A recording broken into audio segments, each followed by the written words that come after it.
তুমি কোন শহরের মাইয়া গো লাগে উড়াধুরা। গত কয়েকদিন আগে কিন্তু মুক্তি পেয়েছে সাকিব খানের তুফান মুভির টিজার, আর সেটি নিয়ে কিন্তু চলছে তুমুল আলোচনা সমালোচনা এবং বিভিন্ন জায়গায় চলছে তুমুল তুফান। কারণ হচ্ছে কলকাতা জুড়ে এবং পুরো বাংলাদেশ জুড়ে কিন্তু চলছে সাকিব খানের তুফান সিনেমা টিজারের বন্দনা। কারণ সেখানে কিন্তু মেগাস্টার সাকিব খানকে দেখা যাবে একটা বিভিন্ন লুকে। কারণ এই টিজারটি কিন্তু তুমুল একটা ঝড় তুলে ফেলেছে অলরেডি। বিভিন্ন জায়গায় কিন্তু কোটি কোটি ভিউ হচ্ছে। সেখানে কিন্তু ভিলেন হিসেবে থাকবে কে সেটাকে নিয়ে কিন্তু একটা জল্পনা এবং কল্পনা রয়েছে, এবং সেখানে কিন্তু চঞ্চল চৌধুরী অভিনয় করতে চলেছেন, এবং ওপার বাংলার মিমি চক্রবর্তীও কিন্তু সেখানে নায়িকা হিসাবে আগমন করবেন। এবার মুক্তি পেল সাকিব খানের তুফান মুভির সেই গান তুমি কোন শহরের মেয়ে গো লাগে উড়াধুরা।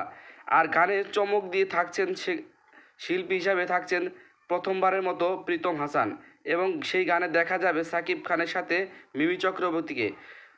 গানটি কিন্তু আজকে দুপুরে রিলিজ হয়েছে।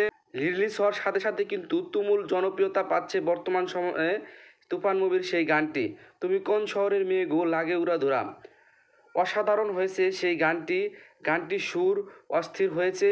প্রীতম হাসান প্রথমবারের মতো সাকিবের সিনেমায় গান করতে চলেছে, এটি কিন্তু একটা বড় চমক। এবং মেগাস্টার সাকিব খান তো রয়েছেই, তার সিনেমা মানেই তো সুপার ডুপার।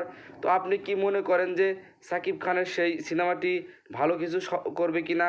তো যতটুকু বোঝা যাচ্ছে যে সাকিব খানের তুফান মুভিটি কিন্তু ভালো একটা ব্যবসা সবল সিনেমা করতে চলেছে। আর আপনার এই সাকিব খানের সেই গানটি কেমন লেগেছে তা অবশ্যই কিন্তু কমেন্ট করে জানাবেন, এবং এই ইউটিউব চ্যানেল নতুন হলে কিন্তু চ্যানেলটি সাবস্ক্রাইব করবেন। ধন্যবাদ সবাইকে সম্পূর্ণ ভিডিওটি দেখার জন্য।